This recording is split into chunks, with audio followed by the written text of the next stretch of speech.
Hello children, welcome to Dolly's English classes and today I have brought for you prepositions of place. इससे पहले मैं बात शुरू करूं, let us discuss a problem. There is one box and this is ball. I have to tell you about this. The box, ball, the box. Sentence ही नहीं बन रहा. What should I do? Yes. मुझे क्या करना होगा? इसमें on लगाना होगा. The ball is on the box. Now it is correct. You understood? आपको समझ आ गया कि मुझे ये बताना है कि थिंग कहाँ है, तो मैंने preposition लगा दी on, जिसने सेंटेंस को क्लियर कर दिया. तो prepositions of place वो वर्ड्स हैं, वो prepositions हैं जो हमें ये बताती हैं कि थिंग कहाँ है. दो थिंग में आपस में रिलेशन बताती है कि वो थिंग दूसरी थिंग के साथ किस तरह से रिलेटेड है और कैसे वो दूसरी थिंग के वो साइड में है, ऊपर है, नीचे है, कहाँ है, वेयर, प्लेस को डिनोट करती हैं. तो ये सारी चीजें प्रेपोजिशन ऑफ प्लेस कहलाती हैं. आज मैं आपको इम्पोर्टेंट prepositions of place बताऊंगी.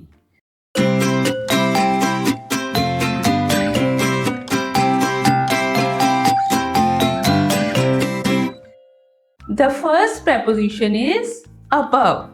Above when something is higher than some other thing. जैसे यहाँ पर the ball is above the box.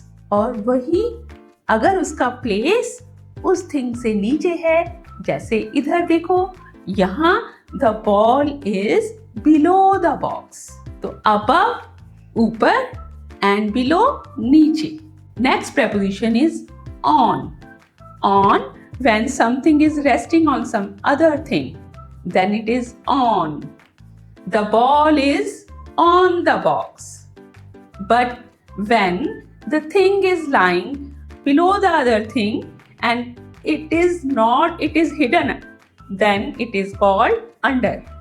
जैसे कि the ball is under the box. Now in front of में जो position है वो किसी thing के आगे होती है. जैसे कि यहाँ पर the ball is in front of box, but in the other picture the ball is behind the box. क्योंकि वो वहाँ पर वो दिख नहीं रही और उसके पीछे आ गई है. तो ये थे on, under, in front of और behind. इसी तरीके से और हैं जैसे कि next to there is one thing and एक और चीज उसके सामने आ गई, साथ में आ गई, चाहे वो उसकी लेफ्ट हो, चाहे राइट हो और चाहे उसके आगे हो, तो उसे कहेंगे नेक्स्ट टू. तो next to, this ball is next to the box. और यहाँ पर जो बॉक्स है उसके इनसाइड ही बॉल चली गई है. So we will say the ball is in the box. Where is the ball? The ball is in the box. Now, बहुत सारी चीजों के बीच में या दो के बीच में अगर कोई एक अलग से चीज हो तो उसे क्या बोलेंगे? अगर दो के बीच में हो then it is between, and जब बहुत सारे के बीच में हो तो among.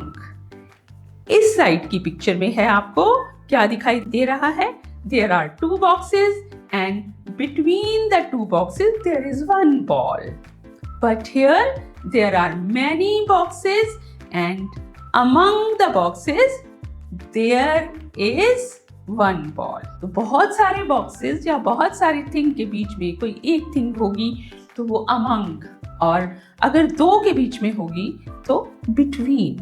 और अगर direction नहीं है कि वो उसके बिल्कुल सामने है या पीछे है, आगे है, लेकिन पास में है, then it is near. The ball is near the box. और अगर वो उससे बहुत दूर है, डिस्टेंस पे है, then the ball is far from the box. Means near and far, पास और दूर. These are all prepositions of place जो थिंग कहाँ है, वेयर, तो वेयर का आंसर देने वाली ये प्रेपोजिशन है। नेक्स्ट वीडियो में और बहुत सारी प्रेपोजिशंस करेंगे। तब तक के लिए बाय। और आपने इसी तरह की एक्सरसाइज जो है वो मैंने डिस्क्रिप्शन बॉक्स में डाली है, you have to do that. और मेरी इस वीडियो को आपने ज़्यादा से ज़्यादा शेयर करना है और सब्सक्राइब भी करना है। Thank you very much.